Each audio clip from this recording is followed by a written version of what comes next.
33 months, 144 weeks, 1,000 days. That is how long my right buttock has been covered by a pocket journal. And in that time, this thing has outcreated every app, every planner, every system I ever tried. Not because it's optimized, automated, or streamlined, but because it's paper. And over 3 years, I've gotten it wrong more times than I've gotten it right. So here's everything that I've learned into one condensed video. What methods I kept, what methods I got rid of, and how you can start pocket journaling today. But to understand any of that stuff, we're gonna have to go back to where this all started.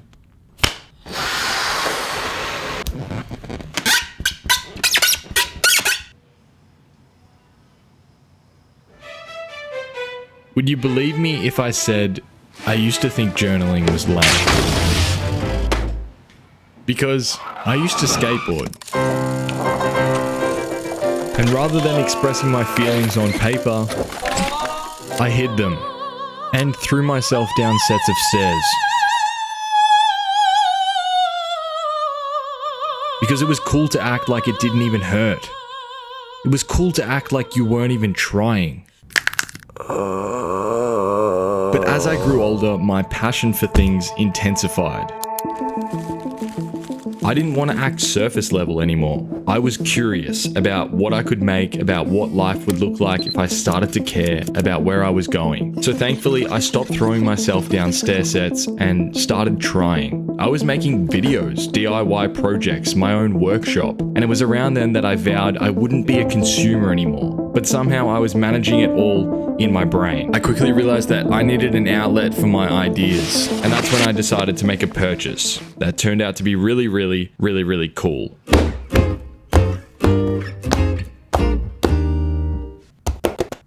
"1,000 days of pocket journaling." That's what I'm talking about! I've grown quite a proud collection over the years, and I call them constant thought because I am constantly thinking of bad ideas. Anyways, I want to take you through the entire evolution of my pocket journaling system and how I've landed on this. Starting with my very first one. I remember packing my phone, my pocket journal, and a builder's pencil to work. And I kid you not, I would spend 8 hours of every single Saturday digesting podcasts in the freezer section, freezing my ass off. I think I thought of myself as some sort of philosophical ideas man. I mean, this was an absolute crime scene. Everything and anything all in one, and I didn't have a system for my creativity. I'm talking project ideas, video ideas, and then it just became my entire life operating system. Just have a look at this. On one page, I have New Year's resolutions, and then on the next page, I have a to-do list. And next to it, I have... Oh my god. I think I might have to blur this out. But naturally, I realized a pocket journal couldn't run a business, and that was the direction I was heading. I had my workshop set up to make jewelry, where I would have market stalls and sell online. And running this out of a pocket journal is a recipe for disaster.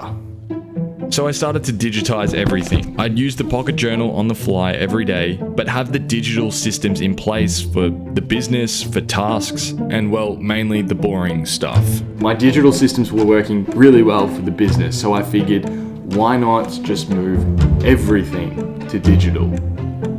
So we're about 25 months into this guy's pocket journal journey, and this is where he would make a really stupid decision.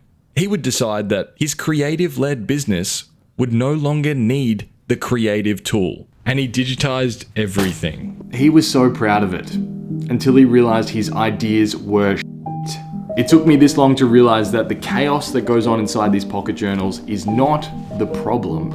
It's actually the solution. Like we prepare food with a sharp knife, like we brush our teeth with a toothbrush, why wouldn't we use the appropriate tool to capture and store our creative ideas? So after a month, I returned to pocket journaling and started to embrace the disorganization of coming up with ideas. And as a result, I made the golden rule of pocket journaling. Wherever a thought strikes you, if it interests you, whether it's in the shower, on a walk, in the car, before bed, if you want to explore it further, then you have to write it down. It's non-negotiable. You have to write it down.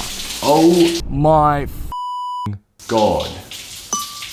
Siri, you have to write this down. Siri! Oh, I have to write it down. I have to write it down. Why won't this stupid thing work? It's gotta be something. What was it?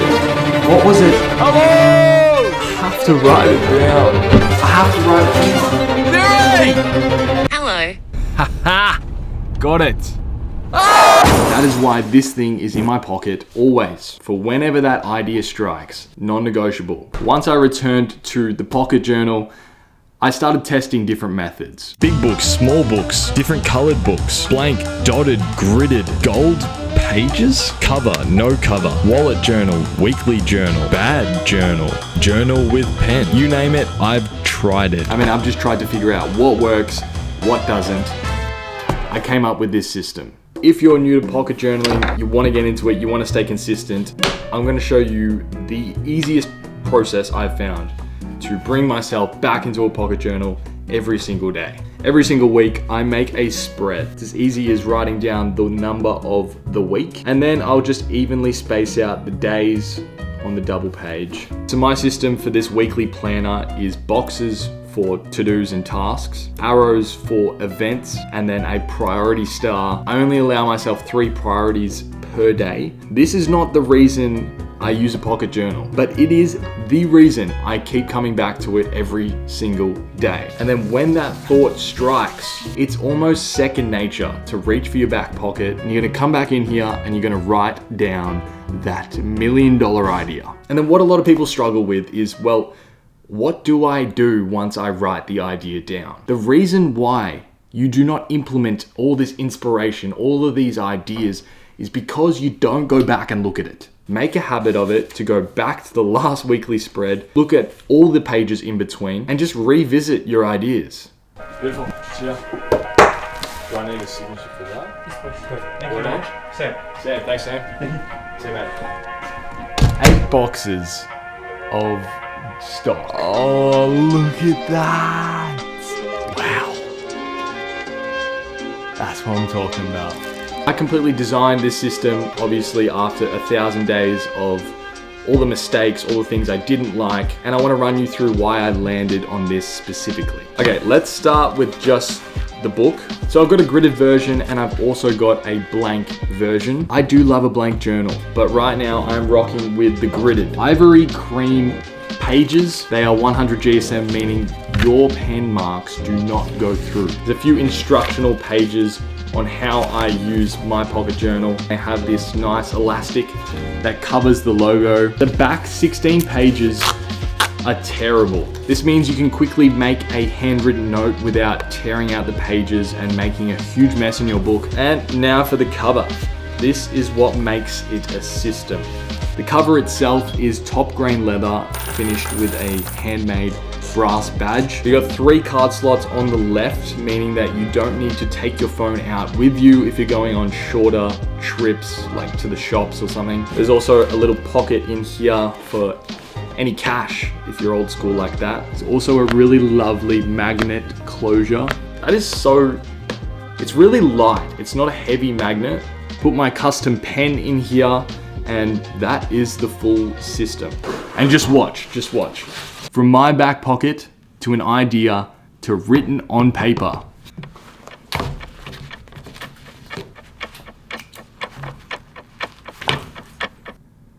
"19 seconds, baby." In all seriousness, it is not the world's first pocket journal, but I did spend 6 months hyper obsessing over every single detail, and finally, I can say that I am making 100 of these pocket journaling systems, and I'm bringing them to you. From the day that this video goes live, they will be launching in 1 week. I genuinely can't restock these, so I'm sorry if you've missed out and you really want one of these. Anyways, let's go see what others think.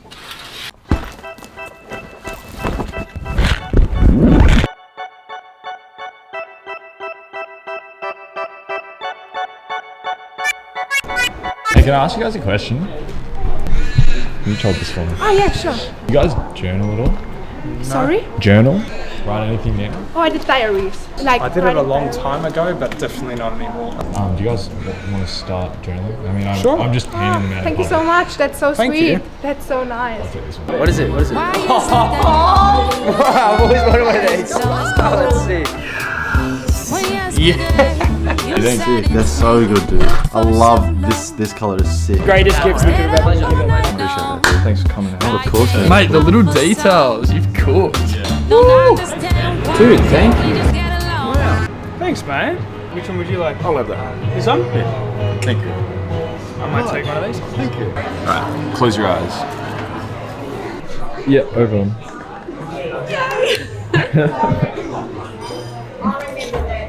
And the pen? Yeah. Is that why? When I said I need to bring a pen, you were like, Out of everyone, I'd say Ella is my pocket journal partner in crime. That's because every week we go out for some food and some coffee and do a weekly reflection together. And it's as simple as going through a highlight, a challenge, an achievement, and a learning every single week. wait. Most people focus on reflecting on like the year as a whole or like 6 months. That's really good to have, like to set the goals and think about a big perspective of time, but realistically the way you're going to meet those goals is by what you're doing each week. It's funny how such small practices like this can pay such big dividends over time. Reflecting on the moments in your week can drag you back into the present moment instantly, and doing it with a partner makes it even more special. On another note, we also like to do a drawing game where you take turns until the page is full. And I'm not gonna lie, I think a pocket journal has been a really good bonding tool. You look like your cartoon character. You gotta be kidding me. So by far, the biggest learning I've had over these 1,000 days has been to create more than you consume. And this is exactly what I think puts you in the driver's seat of your life. If you can tip the scales over every day, you're gonna take so much more action than the average person. You're gonna create more opportunity, more abundance, and more passionate moments. I didn't always have the output that I have now, where I'm creating every single day and I consume intentionally, I consume minimally. And that is because I have the systems in place around my creativity. It is the easiest replacement of your phone ever. I mean, they are basically the same size, same weight. One is a tool for creating, one is a tool for consuming. But this will unlock something greater within you. I'd be lying to you if I said using a pocket journal was a seamless experience. I already mentioned that I quit because of the chaos that goes on inside. And there's still days where I don't want to use this thing. Because every time I open it, I'm training my mind to invite inspiration into my world. And that can take a lot of effort. I've come to realize that there's quite a lot of friction in that process. But I've also realized why I won't stop. Is because in that magical process, you get the essence of the idea. You get the initial raw direction. From the quick drawing or the scribble, you can make so much more. And that's why I think the friction is necessary. I think that's what makes pocket journaling work. And sure, it takes effort and consistency to build the habit. But it's all worth it when you see the stack up over 1,000 days, over 3 years. It's just magnificent. All right, I'm gonna wrap up this video by rapid firing a few learnings that I've had over 1,000 days and what I'd do if I was starting today. Number 1, make sure your pocket journal has a pen attached to it at all times. This makes a massive difference when you quickly need to jot down a thought ASAP. Number 2, carry it with you everywhere. Slap your pockets for your phone, keys, and pocket journal. Number 3, your goal is to write down one thought, one idea, or one scribble every single day. Number 4, treat it mean. This is not your pretty diary. This thing is built to be sat on, to be thrown around. It is built to withstand the harsh conditions. And number 5, romanticize your life. Let's say you're on the train, you pull out the pocket journal, think of yourself as a painter from the Renaissance. What philosophical thoughts are coming through your head? All right, that's it from me and my pocket journal. Thank you all so much for watching. Keep an eye out in the emails to see when this is going live. And remember, you've already had your $1 million idea. You just forgot to write it down. I would go